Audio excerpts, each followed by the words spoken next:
Hello दोस्तों, सुनो कहानी चैनल में आपका स्वागत है। आज मैं आपको जया एकादशी की कथा सुनाऊंगी। अर्जुन ने कहा, हे भगवान, अब कृपा कर आप मुझे माघ माह के शुक्ल पक्ष की एकादशी के संबंध में भी विस्तार पूर्वक बताएं। शुक्ल पक्ष की एकादशी में किस देवता का पूजन करना चाहिए तथा इस एकादशी के व्रत की क्या कथा है, उसके करने से किस फल की प्राप्ति होती है। भगवान श्री कृष्ण ने कहा, हे अर्जुन, माघ माह के शुक्ल पक्ष की एकादशी को जया एकादशी कहते हैं। इस एकादशी के उपवास से मनुष्य भूत प्रेत पिशाच आदि की योनि से छूट जाता है। अतः इस एकादशी के उपवास को विधि अनुसार करना चाहिए। अब मैं तुमसे जया एकादशी के व्रत की कथा कहता हूँ, ध्यान पूर्वक श्रवण करो। एक बार देवताओं के राजा इंद्र नंदन वन में भ्रमण कर रहे थे। चारों तरफ किसी उत्सव का सा माहौल था। गंधर्व गा रहे थे और गंधर्व कन्याएं नृत्य कर रही थी। वहीं पुष्पवती नामक गंधर्व कन्या ने माल्यवान नामक गंधर्व को देखा और उस पर आसक्त होकर अपने हाव भाव से उसे रिझाने का प्रयास करने लगी।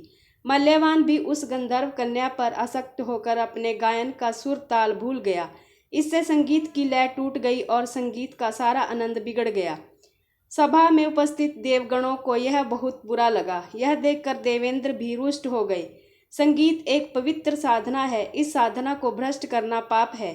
अतः क्रोधवश इंद्र ने पुष्पवती तथा माल्यवान को शाप दे दिया।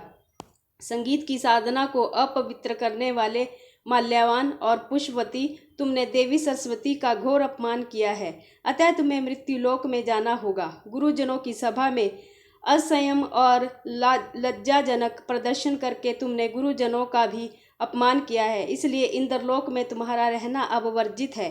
अब तुम अधम पिशाच असंयमी का सा जीवन बिताओगे। देवेंद्र का शाप सुनकर वे अत्यंत दुखी हुए और हिमालय पर्वत पर पिशाच योनि में दुखपूर्वक जीवन यापन करने लगे। उन्हें गंध रस स्पर्श आदि का तनिक भी बोध नहीं था। वहीं उन्हें असहनीय दुख सहने पड़ रहे थे। रात दिन में उन्हें एक क्षण के लिए भी नींद नहीं आती थी।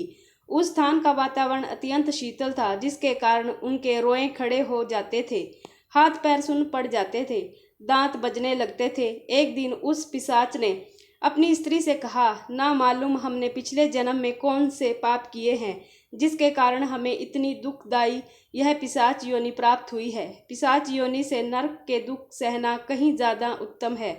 इसी प्रकार के अनेक विचारों को कहते हुए अपने दिन व्यतीत करने लगे। भगवान की कृपा से एक बार माघ के शुक्ल पक्ष की जया एकादशी के दिन इन दोनों ने कुछ भी भोजन नहीं किया और न ही कोई पाप कर्म किया।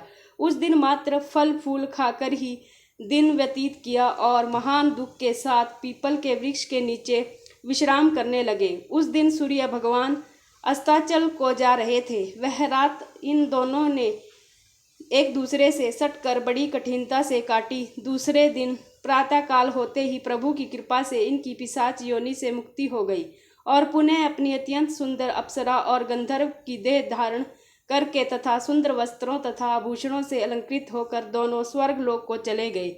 उस समय आकाश में देवगण तथा गंधर्व इनकी स्तुति करने लगे।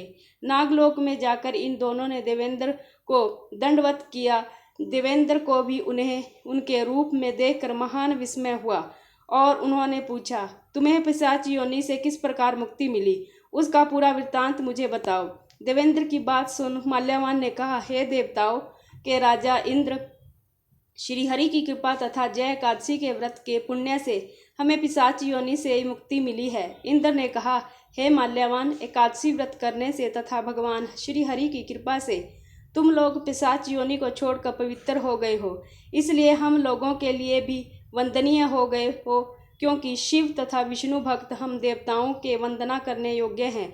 अतः आप दोनों धन्य हैं। अब आप प्रसन्नतापूर्वक देवलोक में निवास कर सकते हैं। हे अर्जुन, इस जया एकादशी के उपवास से कुयोनि से सहज ही मुक्ति मिल जाती है। जो मनुष्य इस एकादशी का व्रत कर लेता है, उसने मानो सभी तप यज्ञ दान कर लिए हैं। जो मनुष्य श्रद्धापूर्वक जया एकादशी का व्रत करते हैं, वे अवश्य ही सहस्त्र वर्ष तक स्वर्ग में वास करते हैं। वीडियो अच्छी लगे तो वीडियो को लाइक कर दीजिए, शेयर कर दीजिए। अगर आपने अभी तक मेरा चैनल सब्सक्राइब नहीं किया है तो मेरे चैनल को सब्सक्राइब कर लीजिए, साथ में बेल आइकन को प्रेस कर लीजिए ताकि जब भी मैं वीडियो अपलोड करूं तो उसका नोटिफिकेशन आप तक पहुंच जाए। धन्यवाद।